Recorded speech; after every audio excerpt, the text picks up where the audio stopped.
Hey everyone, been a while since I've talked to you about safe locks. Well, I'm about to. Quite a lot, in fact, not just in this video, which is just a little preview, but at ShmooCon. The final ShmooCon is upon us, ShmooCon 20, and I have been there, well, every year basically since it started. I don't know if I've told this to any of you in the past, but ShmooCon 1 is my first time ever speaking on a proper stage. And since that time, 21 years ago, I did the math actually. I pulled the numbers, I went back through my calendar.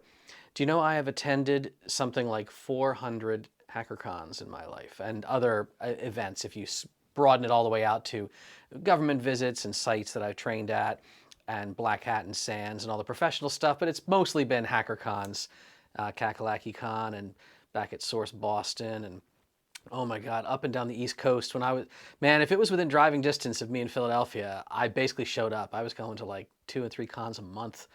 And now that I just crisscross all over the place on planes, well, I have slowed down a bit, but still, it's been 200, 250 times or so that I've presented, but it all started at ShmooCon. And I'm just so happy to be there to wrap it up with everybody. It's one of my favorite events ever. So I'm going to be giving a presentation that's all about safe penetration, specifically in the context of government safes and government safe cracking and sort of spies and espionage all throughout the Cold War up until today. But one of the devices that I'm going to be showing all kind of obscure knowledge and strange things that don't usually get covered, including, have you ever heard of a duress alarm inside of a safe? I'm not talking about like in a bank robbery scene in a movie where somebody, reaches under a countertop or maybe they like hit it with their heel or something. And then the bank robbers are like, oh no, there's an alarm. What's happening? Who pushed the alarm? Do you know that that's not really how it works in the real world? You can have safes where in the vault itself and actually inside the lock casement, there is alarm circuitry. And you can, in theory, trip the alarm without even an assailant who's right there standing over you demanding that you open the safe.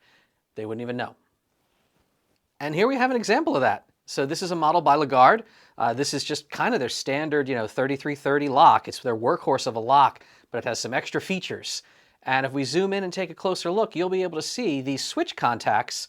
Not only can you wire it up to actually see if the bolt has retracted, you can see if somebody operating the dial is trying to tell people outside of the facility, hey, something ain't right. Oh. Hey, editing Dave here. So, I noticed something. No distress code. Open it clean. Did you catch that? If you're not aware, this is all from a motion picture back in 2010 called The Town. It was all about bank robberies and, so forth. It was a pretty good film, actually. But I didn't realize when I was pulling the footage, the first time I noticed, he actually says, don't make a distress call, open at 20. So apparently, and we're led to believe in this plot of this movie that these are very well prepared, finely architected robbery jobs. So they would have done their research. They probably would have, in theory, seen the vault door when it was open during day operations, giving somebody with a keen eye the ability to tell what the normal last entry number might have been. Great plot point in the movie. So having a closer look here, you can actually see there's an additional element clearly visible on the top wheel in this wheel pack. Those who don't know exactly what you're seeing here, we teach safe manipulation and mechanical safe locks at RTA. I'm not going to get into all of that, but this extra little piece, that's not a standard component. And you might be able to also notice that this top wheel, this third digit that you'd be dialing in the combination, that wheel has 2 gates, not just one. What's up with this?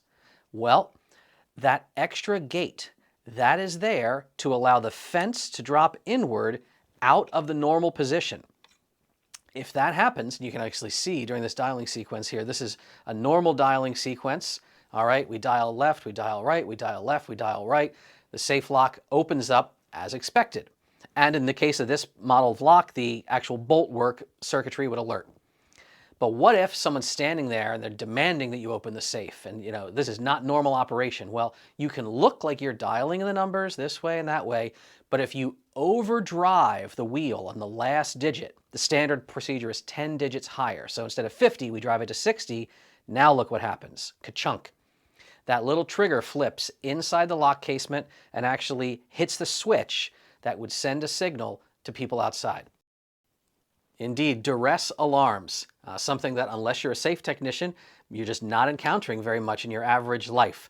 I'm going to be talking about these. I'll be talking about time locks. I'll be talking about backscatter X-rays and small isotopes of radioactive material and crazy stuff that we have information about that's sort of percolated out through the intelligence community, through documents that have now become declassified over the years, and some books that have been published, some overseas, not in English, but I've put in a lot of research to hopefully deliver a fun presentation, very engaging.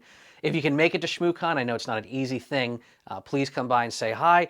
If you can't make it to Shmoo proper, well, maybe you just show up at the Hinckley Hilton and hang out in LobbyCon with us and enjoy yourselves. It's the last hurrah. It's the Shmoo de gras, so to speak. Otherwise, I'll put the video up. You know, everything at Shmoo gets recorded. I'll do my own recording as well for some close-up work. I will have all this hardware out there. Come find me in the bar, find me online, find me at the next con beyond this one, because just because Shmoo is over, it doesn't mean I have any intention of slowing down.